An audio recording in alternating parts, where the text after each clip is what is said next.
আসসালামু আলাইকুম ওয়া রাহমাতুল্লাহি ওয়া বারাকাতুহু। সম্মানিত ভাইরা আমার, ভারতে গরু কেনা বন্ধ করে দিল মুসলমানরা। সেখানে বিপাকে পড়ল হিন্দু ব্যবসায়ীরা, এমন একটি নিউজ করেছেন। ঠিক তেমনি যেই ভারত কোটি কোটি মুসলিম বসবাস করেন, লক্ষ লক্ষ মুসলিমরা বসবাস করেন, সেখানে গরু যেন কোরবানি না করে,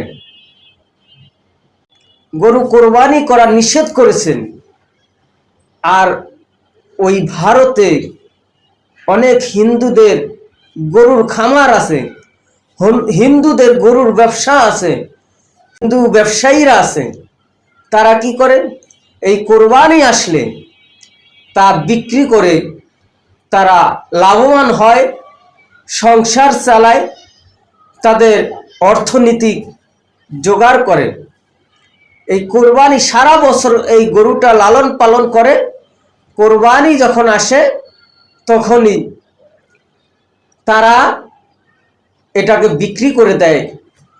ঠিক তেমনি যখনই কোরবানি করা ভারতে যাবে না, এটা যখন ঘোষণা দিলেন, ঠিক তেমনি হিন্দু ব্যবসায়ীরা কান্না করছেন আর ফরিয়াদ করছেন, এই বছর কোরবানি করার অনুমতি দেন।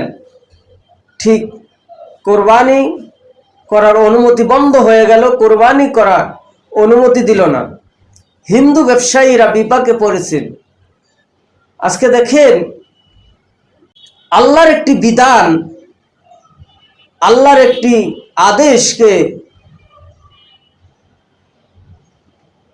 নিষেধ করে দিয়েছেন, সেই দেশ কোনোদিন ভালো হতে পারে না। সেই দেশের মানুষ কোনোদিন দামি হতে পারে না। সেই দেশের মানুষ কোনোদিন মানুষের অধিকার নিয়ে কথা বলতে পারে না, মানুষের ভাগ্য নিয়ে কথা বলতে পারে না। আজকে আল্লাহর একটি বিধানকে অস্বীকার করে, অপমাননা করে নিষেধাজ্ঞা জারি করে দিয়েছেন, কোরবানি করা যাবে না। আসুন এই ব্যাপারে আমরা সচেতন হই।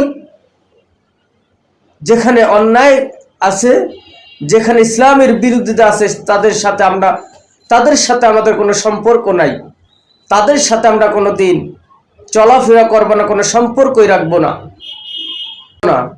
ওয়াখিরি দাওয়ানা আলহামদুলিল্লাহি রাব্বিল আলামিন। আসসালামু আলাইকুম ওয়া রাহমাতুল্লাহি ওয়া বারাকাতুহু।